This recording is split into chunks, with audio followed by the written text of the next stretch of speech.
Мыйзамга ылайык даават жүргүзүүдө Кыргызстан мусулмандарынын дин башкармалыгы же областтык казыяттын уруксаты болуусу керек. Даават эшик каклап айтууга болбойт. Мечитте гана жүрүү керек. Ал эми мектепке окуучулар жоолук салынып барууга болот. Бирок бир катар шарттары да каралган.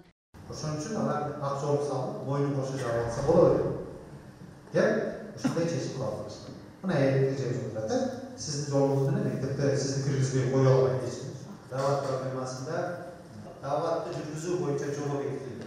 Биз сунуш кылып, драматург Чубак Ажы көп жылдардан ушул биринчи жана сырттык келбети боюнча улуттук кийимдер менен чыгышсын.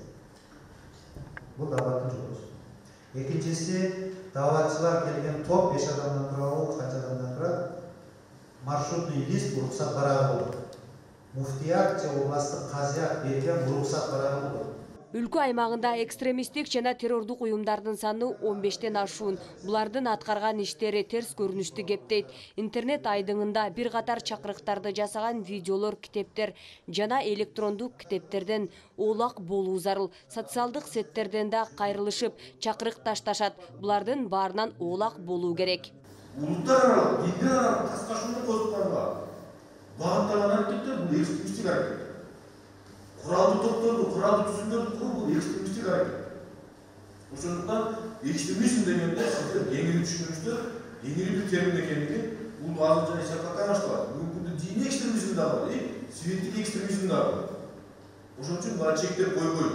Бир эле бул экстремист десе, дин жагында адамдарды гана кабыл алыш керек деген көрүнүш түшүн.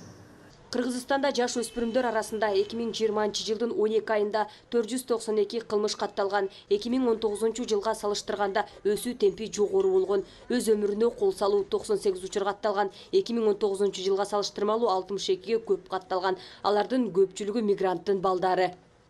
Жаш өспүрүмдөрдүн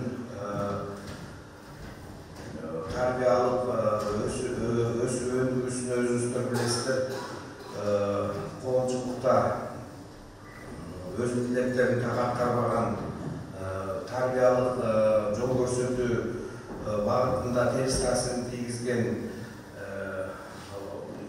көбүчүген туура эмес жолдо жүргөн эн аталар же болбосо аларды алмаштыруучу адамдар көбүнчө учурдун көйгөйү болуп мигрант мекендештерибиздин балдары болуп эсептелет.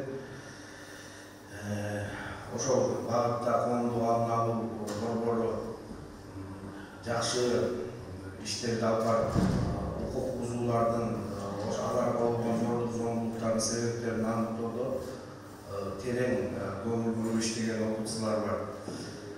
Коомдук алдын алуу борборуна. Район шаардагы бир катар комитеттер бул көйгөйлөр менен тыгыз иш алып баруу керектиги да айтылды. Семинар, суроо жооп жана талкуу менен улантылды. Иш-чара башка да 3 областта өткөрүлмөкчү. Барчынай Жанзакова, Кылычбек Жаныш уулу, Жалал Абад шаары.